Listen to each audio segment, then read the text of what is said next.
The title of my presentation today is Our New MaHalle, the bilingual political imaginary of Turkish-German literature.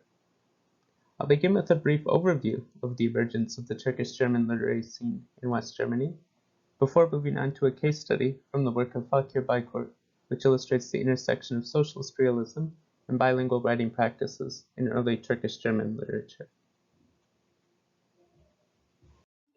One important, but not exclusive factor in its emergence was large-scale labor migration from Turkey to West Germany through the recruitment of so-called guest workers between 1961 and 1973.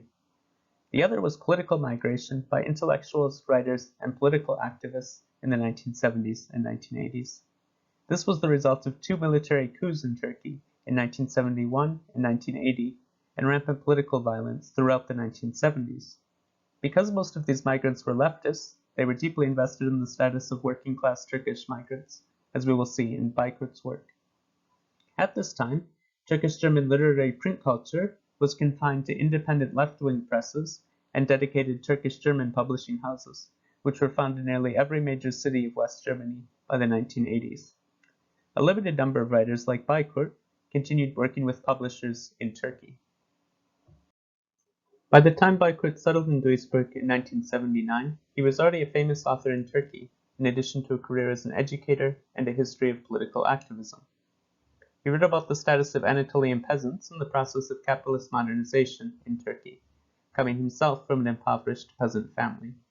The most famous of his novels, known as Anatolian or village novels, is Yalanların Öcü, Revenge of the Snakes. On account of his background as both an activist and teacher, Baykurt took the didactic view of literature.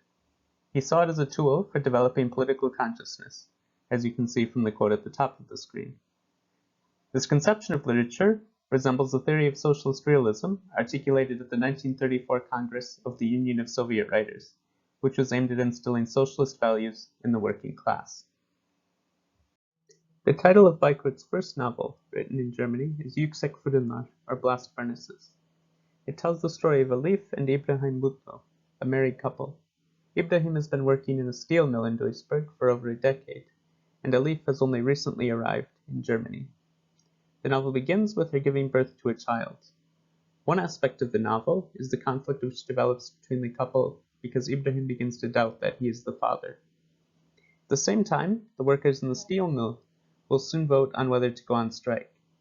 Here, many characters emphasize the importance of international solidarity because their bosses and allies in the Turkish-German community seek to benefit from ethnic and religious differences amongst the workers. The spirit of international solidarity is reflected in communication between characters. Although there are many situations with would-be language barriers throughout the novel, Baykurt emphasizes a common capacity for communication, often collective, which allows characters to negotiate these situations. The pseudo-portmanteau MaHalle is an example of Baykurt's own linguistic creativity in the novel, and demonstrates how bilingual writing reinforces the political aims of the text. I call it a pseudo-portmanteau because it is a single Turkish word, MaHalle, or neighborhood, written with the capital H to show that it contains the German word Halle, hall, here in the sense of factory hall. The novel concludes with Elif taking her husband's place on the picket lines. Because of their marital strife, he is sunk into a catatonic state and is nowhere to be found. Elif does not simply fill the role of a union mate, supporting the strike, however. She resolves that she too will get a job and join a union. Thus, she challenges the gendered division of labor and a parallel spatial division between the domestic sphere and the realm of paid labor and politics we see at the beginning of the novel. This vision of the political possibilities Turkish settlement in Germany generates is performed in the word MaHalle, which is used in place of both MaHalle and Halle throughout the novel. Although this brief example hardly captures the range of bilingual practices employed by Baykurt and other Turkish-German authors I study, MaHalle is representative of a translational conception of politics seen throughout the Turkish-German archive, whereby multilanguaging becomes a crucial practice in building new forms of political community across the borders of language, nation, and gender.